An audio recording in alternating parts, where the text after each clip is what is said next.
Jesus Christ. Hey, hi, hello everyone, and welcome to my pilot episode of my brand new show that I'm calling Comic Evolution. So, here's the deal. I want to take a look at some of my favorite comic book characters and see how they've changed over the years, not just in story, but in style. This isn't about timeless variants or first appearances. Nah. This show is about the art and the artists. Character design, or the art of visual identity, is the stuff that makes a hero look heroic before they even open their pie hole. Being a master of appeal is one of the more underappreciated aspects of an artist's tool belt. The character doesn't only have to make sense for the character that's being designed, but they have to make sense for the world that they're gonna live in. While other people are busy debating multiverses or canon, I'm over here obsessing over costumes and bodysuits. This show is basically the art school version of comic book analysis. And for episode 1, we're starting with one of Marvel's strangest, scrappiest, and most lovable little oddballs,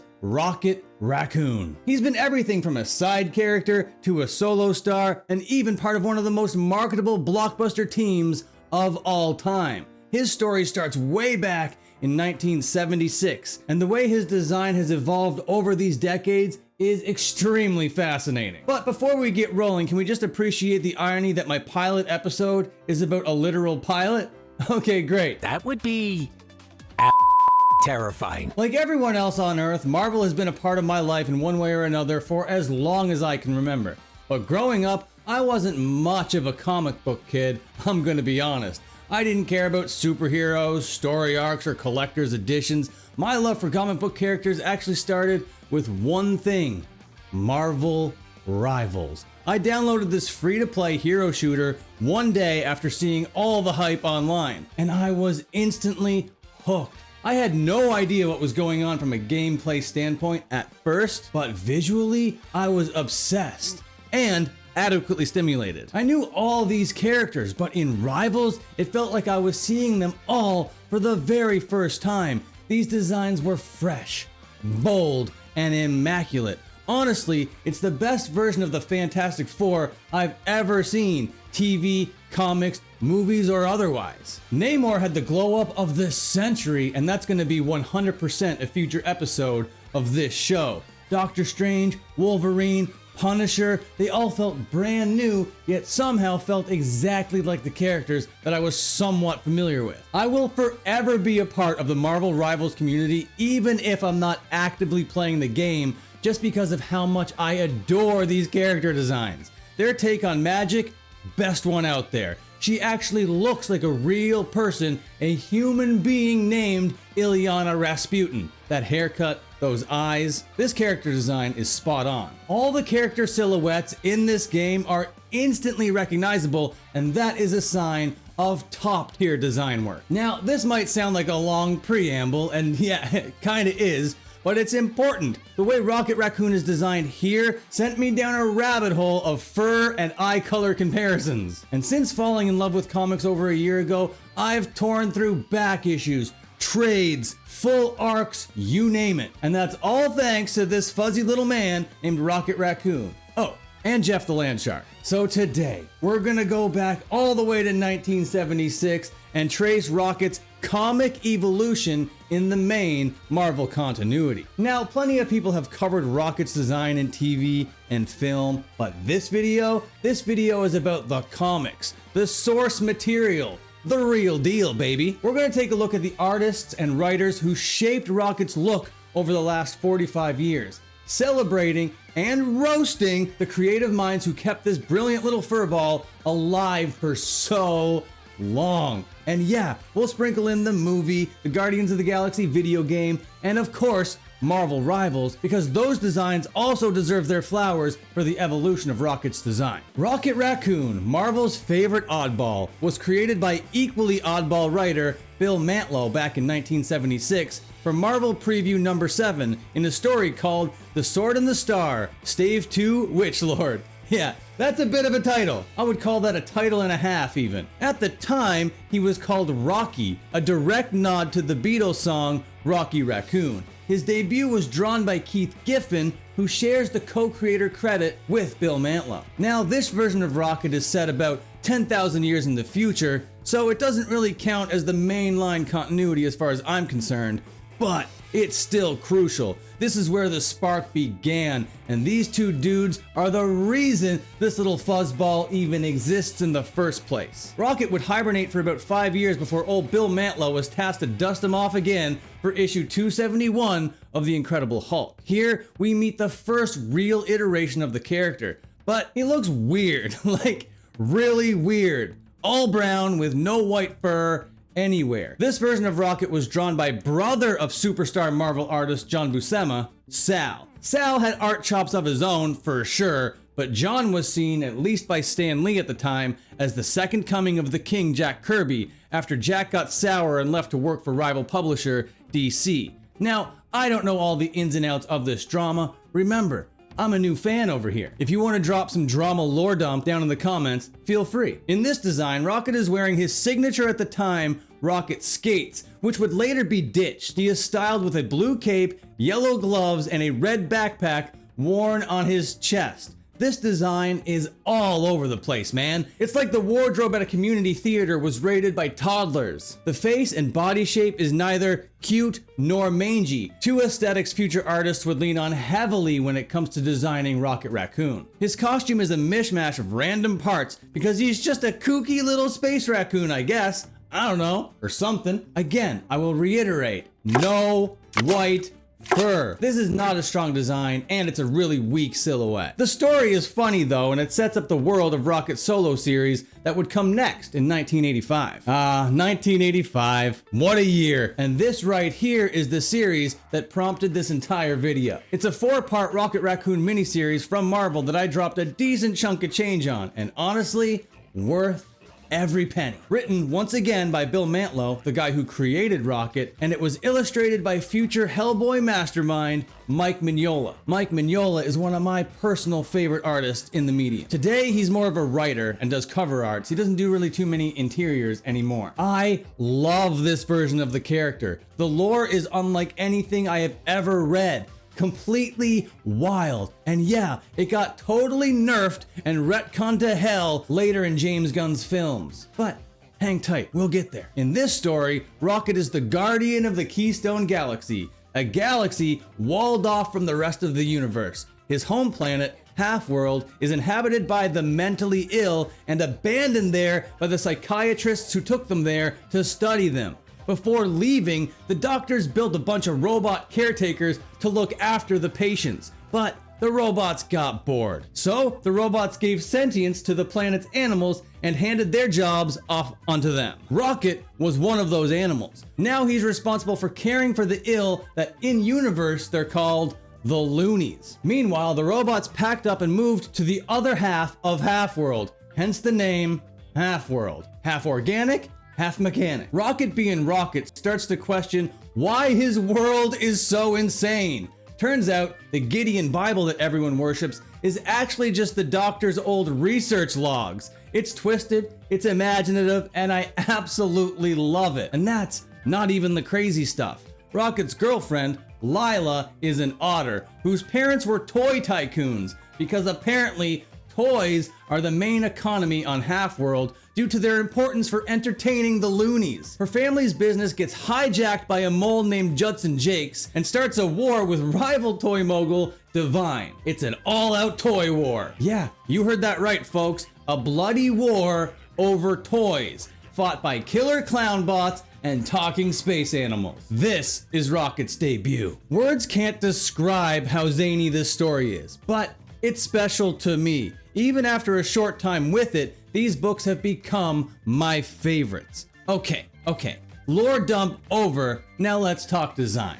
Mike Mignola's art over here, unreal. People describe his style as a mix between Jack Kirby and German Expressionism. I don't know anything about that, but his later work definitely leans gothic, and I can 100% see the Kirby inspiration in there. His Rocket Raccoon though? A national treasure. Rocket wears this green Robin Hood style smock with big green gloves. It's a major glow up from the chaos of the Hulk issue. The green gives him Ranger energy, fitting since the other characters literally call him Ranger Rocket. On the cover, he's brown, but inside he's portrayed as more of a grayish hue. And finally, we get white accents in the fur. Oftentimes, the obvious design choices are the most important. He's got a big belt buckle, holster, shoulder pads. He looks confident, commanding, but also cute as hell. Shorter, rounder, and way more raccoon-like than the movie version would make him, with thick legs, a bushy tail, and huge blue eyes. This Rocket feels approachable, less gruff, more leaderly. This design totally matches all that. And yes, the Rocket skates are back. He zips around on them and even weaponizes the thrusters in a few clever ways. Until issue 3, when one of the skates gets eaten by a gaseous blob known as the Red Breath. Marvel wouldn't touch Rocket for about another 22 years after this. Rocket Raccoon's creator Bill Mantlo suffered a devastating crash in 1992, leaving him with brain damage, unable to write again. Fast forward to 2007, Rocket was revived as part of Marvel's new space property, Guardians of the Galaxy. His first appearance in this era is in Annihilation Conquest: Star-Lord, written by Keith Giffen, Rocket's co-creator. Giffen originally felt odd taking credit for the character, saying he just drew a raccoon, but he went on to define much of Rocket's modern personality, including his iconic friendship with Groot, earning the co-creator credit full-heartedly. Now, let's talk about design. Timothy Green II handled Rocket's first appearance in over 20 years, and wow, this thing is mangy, leaning fully into the rodent vibe. Rocket's big blue eyes were replaced by tiny, beady little red ones, a choice that would stick for years to come. At first, I wasn't sure about this take. The manginess was jarring, and the initial uniform, very boring, but the fundamentals were finally right. Brown fur, white accents were appropriate, and a design that matched Rocket's rough, scrappy personality, with a strong silhouette to match. Over time, I warmed up. Timothy Green II gave Rocket a rat-like edge that fits this new direction perfectly. Red eyes, brown fur, these are now essential elements of the character, as the silhouette would undergo many drastic changes over the next 2 decades. Colorist Nathan Fairbairn is credited with the palette, but whoever decided on those red eyes though, brilliant call. Moving on to 2008, we get the first Guardians of the Galaxy by Dan Abnett and Andy Lanning. Get used to hearing those two names. Paul Pelletier took the first stab at the character for issue 1 through 7, and his version of Rocket is even mangier and more rat-like than the last one. This one is almost disheveled. It makes sense for the story, but his demeanor totally adds to his overall design. In this one panel, Paul gives Rocket these big buck teeth. No, Pelletier, he's not Rocket the Beaver. The fuck you doing? You're fired. Brad Walker, you're in. We need something cute, goddammit. Perfect. He's beautiful, kinda chubby, kinda cute, kinda insane looking, and those red eyes be zapping. Good job, Brad. You did it. Oh, yeah. I'll be honest though, the art in this book isn't really for me. I don't love this version of Rocket. He's an afterthought in this universe, and it shows. On the covers though, oh my god, he's amazing. He's like a mangy little space rodent Punisher looking badass thing. I love this dude. These paintings fucking rule, but they don't count towards the mainline character designs, unfortunately. So for me, I hate to say it, the Guardians of the Galaxy creative team are doing our boy dirty so far. In 2008 came Thanos Imperative by Abnett and Lanning, and I do not want to talk about it. This is the worst take on Rocket so far, and it's coming from a guy who did a halfway decent job last time, Brad Walker. I know I'm being a little bit dramatic here, but I'm serious when I say I do not like this design. Rocket is only seen a handful of times throughout this entire arc, and it's clear that the writers don't share the same affinity for this character as me. That's cool, that's fine, that's whatever, I get it. What I do want to note before we scoot forward though, is the red eyes. These might be the most piercing laser eyes so far, and it's a shame they're on a relative D character.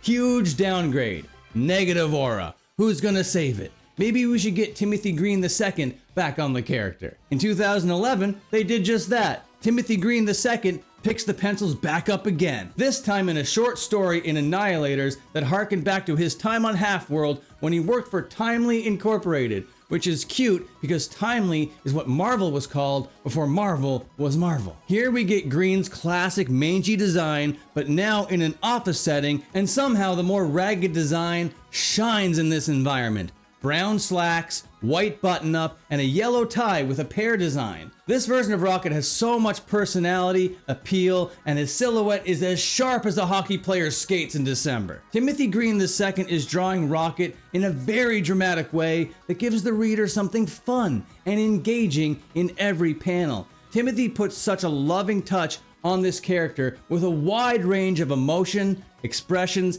and gestures, all at different and unique, exciting camera angles. That's what we call dynamic drawing, folks. I would argue this is the first big emotional story beat in Rocket's personal lore, and Timothy Green II absolutely fucking kills it. His eyes are a more muted red than these piercing red lasers. He looks amazing in this little white and blue spacesuit too. He even looks happier. Notice how his face fur is pointed upwards in the direction of a smile. Great touch, Timothy. Don't get too comfortable, dear viewer, because the next stop on our racket trail is a hideous one. I get it, Marvel. Guardians of the Galaxy is a hot property now. It just makes sense you'd fire the writers that made it popular and replace them with a longtime company man named Brian Michael Bendis. Brian Michael Bendis already has Spider-Man money. He already has X-Men money. Now let's give him Guardians of the Galaxy money. My blood boils thinking about this era. I don't want to be rude, but the 2013 Guardians of the Galaxy version of Rocket makes me so sad.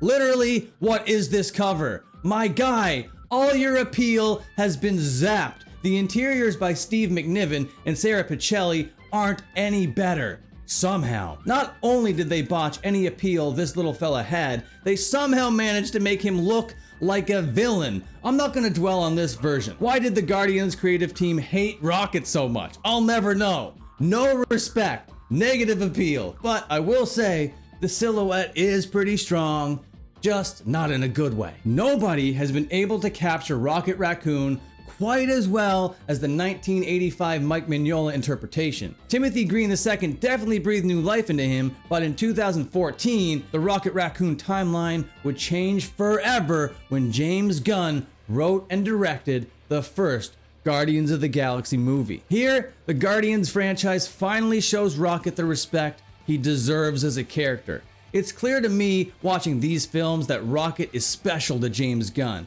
He spent a lot of time and resources fundamentally reworking Rocket to transplant him among the main zeitgeist of the overall MCU. No longer is he a side character as his more powered up friends go do all the fighting. This version of Rocket is a valued member of the team, and he gets a shit ton of fucking screen time. Our boy is a superstar. We don't explore his origin until the third movie, but for now, let's just gawk at this amazingly appealing adaptation. Unfortunately, the red eyes didn't make the silver screen, and I can see why. I can see how they'd be a little bit distracting in a film. Fair enough, I guess. The one element from a character design standpoint to notice is the use of orange. Orange would be used to great effect by other artists after this point as Rocket's primary suit color. I must admit, out of all the colors we've seen him in so far, orange is my favorite. What color Rocket suit do you like most? Green like Mignola, blue like the Guardians, or orange like we see here? But maybe wait a second to answer this question because I'm gonna make a great case for orange here with my next example. I'm calling this next chapter Scotty Too Hottie. Heading back to the comic verse now, due to his renewed popularity, Marvel gave Rocket his first solo book since that much heralded one from the 80s. This time the lead creator on the project was Scotty Young,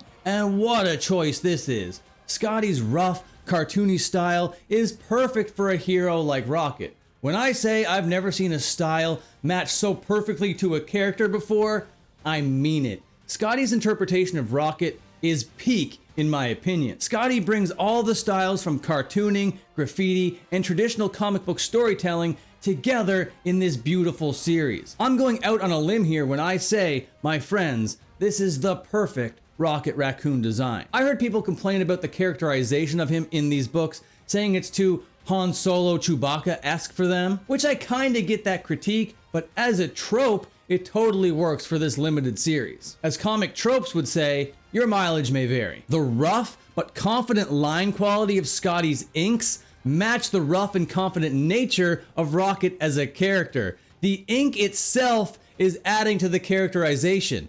Masterful. Scotty's application of traditional animation techniques, such as stretch and squash, is beyond expert level. But from a purely design viewpoint, I'm noticing the orange jumpsuit and the red eyes. Also, Scotty draws Rocket's skull and body proportions in a way that makes him come off as athletic, quick, and agile, leading to yet another strong silhouette. It looks like we get rocket skates here again, but they just kind of look like metal sandals to me. Either way, they do not propel him in any way. The lanky, loose appearance makes Rocket look like a sly and clever leader on a mission. If you read the story in this book that Scotty also wrote, you'll see the characterization matches that description as well. In this 2014 solo series run, Scotty only draws the first 5 issues. Later issues are penciled by Jake Parker and Felipe Andrade, who also bring a super cartoony look to the book. Scotty continues to write it, but the interior grind gets passed off to other talented grunts. I'm not joking when I tell you that this run is the most fun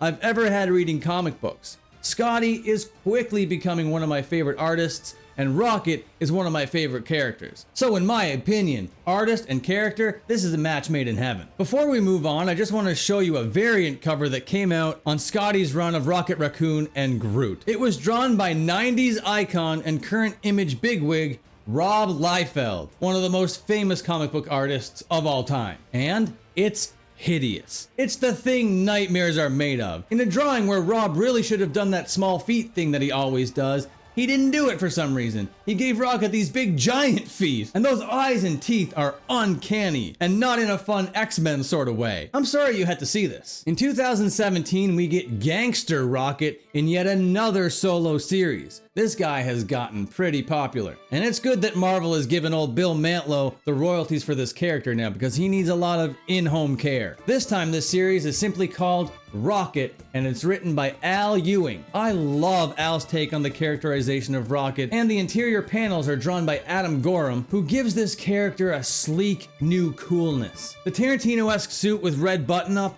looks crispy. Rocket is serving in his sunglasses and loafers, and it's given big gangster energy. Have you ever seen the movie Be Cool? I'm getting big Chili Palmer vibes. Behind the shades, I'm happy to see the adherence to keeping the raccoon's eyes red. No pupils, just solid red. The design in Rocket is as solid as you can get, and I wouldn't blame anyone for saying this is their favorite peak Rocket. He's slick, sharp, and designed with a lot of care. He's well written, he's drawn in an expressive, dynamic, and appealing way. It's a solid ass design. I could see how someone would put this over Scotty's design. I just wouldn't do that. Because me, as somebody that studied animation and has done a lot of graffiti in his time, Scotty's work really speaks to me personally. Now with Abnett and Lanning off the book, Bendis is now away from Guardians of the Galaxy, we get a whole new series called All New Guardians of the Galaxy. With the success of the first movie and another one on the way in 2017, Marvel greenlit a new book for our Guardians, and it would be written by Jerry Duggan. I haven't even touched this series yet, so I can't speak to Rocket's characterization, but from a purely design perspective, I think artist Aaron Cooter did a great job here. I love how he's got Rocket back in the green vest that harkens back to the 80s Mignola series. Cooter's work has almost a Frank Quitely vibe to it, and I think that works so well for Rocket. As much as Rocket's vibe changes from artist to artist, I think it's amazing that the detail of his red eyes are being committed to. That is, until we get to the movies, of course. James Gunn changes Rocket's origin slightly and performs a rather seismic retcon on his lore. Speaking of which, I'm going to talk about the final 2 James Gunn's Guardian of the Galaxy films in this next section here. No longer is Rocket a former ranger from Halfworld that upheld his duty for caring for the mentally ill. Now, he's a victim of cruel scientific experiments. Future writers would try to tie in these 2 origins together, and we'll discuss that when we get to the 2021 Guardians video game. Rocket's design in the movies that dropped in 2017 and 2023 respectively, in my opinion, is fantastic, but his lore gets so confusing. Rocket's backstory here is far more dark and tragic than his original one from the 80s, which I guess makes for a more compelling big screen character. We feel Rocket's pain through his flashbacks to what his life was like when he was caged up and experimented upon. I personally think this element of his characterization is deeply engaging albeit not strictly adherent to his comic book backstory. I would have loved to see how James Gunn would have handled Halfworld, the Loonies, and the Toy War, but that stuff is promptly forgotten about, and to be honest, wouldn't fit the tone of the films. When Brian Michael Bendis took over the Guardians book, he was also a liaison to the film and admitted he hadn't read a single back issue. Either way, fundamentally, Rocket ends up in the same place in both iterations of the character, as an integral part of the Guardians of the Galaxy. The film could have botched his appearance, but they didn't. Rocket has all the appeal and charm as he ever had in those previous versions. It's not my favorite of his looks, but it's still an A-tier look, even though our favorite furry woodland superhero has regular colored eyes. I'm really missing the reds here, not gonna lie. Reds would really bump it up to S tier for sure. I don't want to focus on the films too much though, so let's dive back into the comic book world for Rocket's 2019 appearance in Avengers: No Road Home, written by Mark Waid, Al Ewing, and Jim Zub, with interior character drawings by Paco Medina. It's clear this version takes more inspiration from Rocket's appearance in the films rather than the books, due to his orange spacesuit and skinny appearance. I haven't read the arc yet, so I'm not sure where the lore lands, but from a design perspective, Rocket is looking more vicious here than the previous character model. He's lean and jacked, which makes him look like a menace. But I have one minor critique. His face is almost a dead ringer for the Grinch. I will forgive this a little bit because this version of Rocket exists outside of the Guardians books and is now being written and drawn by an Avengers team, even though Al Ewing is very much a Rocket guy. I digress. In 2022, Juan Cabal took a stab at Rocket in Al Ewing's run on the Guardians of the Galaxy title. This time, we get a color swap on his suit, exchanging the black for a sleek and sophisticated little white number. This design is solid enough, but I don't like how humanoid he looks. Rocket has a bit of a furry twink vibe going on here, and that's cool I guess, it's just like not my favorite. The red eyes look great, and the white fur highlights are expertly executed. The sharp, clean renders in this book bring a lot of life to the character, but in my opinion, it's lacking the chaotic energy that really suits his personality. But it's not a solo book, so the whole Guardians thing can't have the same style that Scotty brings. That would be a little bit jarring, I think. Now, let's talk about the 2021 Guardians of the Galaxy video game. Great game, by the way. I love this thing. Super underrated. Go play it. Rocket looks sick here. I'm not a fan of the missing red eyes, but I love the little goatee braid with the beads thing. This detail is amazing. I love this. Who thought of this? This is a detail no other artist has ever given him, and the goggles with the taped X is also genius, giving Rocket that DIY engineer vibe. He feels like a genuine renegade. A little bit dangerous. I want more of these unique touches going forward. The game also attempts to merge the original 80s origin with Gunn's film version. When you equip Rocket's Ranger outfit, there's a note, quote, "Hero of Halfworld. Back when we were stuck in our pens, I'd calm the other animals with stories about taking down Kree's scutbags. The hero, who may or may not have looked exactly like me, was a dashing swashbuckler in bright green with a killer smirk. Wish I could have been that guy for them." Translation: Rocket was never actually a Ranger. He was never actually a Guardian of the Keystone Quadrant. There was never a toy war. All of that stuff were just stories he made up. This retcon confuses the entire timeline. Honestly, it feels like a disservice to his 80s origin just to erase all of that stuff. I get why the creative team in this video game tried to merge the two, but it leaves huge plot holes and strips away the absurd uniqueness that made Rocket special. The tragic backstory fits science fiction logic, sure, and the films are great. We're lucky to have Rocket in them, yes. But I still yearn for faithful adaptations of Walrus, Lila, and Blackjack O'Hare. Those are characters from the original miniseries. My dream, one final reverse retcon. Take the 80s stories and turn it into a 4-part animated series and put it on Disney+. Call it 85 Rocket. It's like X-Men 97, but way cooler. 85 Rocket? Hell yeah, that sounds like a hell of a show. And that brings us full circle all the way back to Marvel Rivals, the absolute pinnacle of Rocket Raccoon designs. This little guy has it all. His face flares like Timothy Green II's take. His proportions echo the films. And he carries that Scotty-style cartoony chaos. red eyes included. The 3D rendering gives his eyes a slightly sinister edge without making him villainous like Sarah Pichelli did way back when. His armored vest and space pants look incredible, and art director Dino Ma added some killer touches. The earring, the mohawk, the wallet chain, spiky gauntlets, and leather ankle straps. What an outfit! What a costume! Rocket's propulsion isn't from classic Rocket skates, but from a traditional jetpack. That's cool because the jetpack is actually a perfect modern upgrade. As much as I want to be a comic art purist, I have to admit Marvel Rivals absolutely nails that certain je ne sais quoi that brings decades old characters into the modern era in a way that feels fresh and new. Those are the main designs I wanted to focus on, but I will give you one bonus design after the plugs. Stay tuned for like 40 more seconds for that bonus design. Okay folks, thank you so much for watching this video. If you stuck around all the way to the end, hitting like and pressing subscribe really help out a ton. I have 4 channels in total, and this one isn't even the main one, even though I put way more effort into these videos than anywhere else. I'm really hoping to make this channel into something better and something bigger than me, and I can only do that with your help. Thank you for being here. You're amazing. Okay, and now for that bonus design. As a token of my gratitude, coming out in 2025 is a new beat-em-up game called Cosmic Invasion. Take a look at Rocket's pixel art over here. Isn't it beautiful? I'm sad to say, unfortunately no red eyes. Oh well. Okay, goodbye. See you later. Have a good one.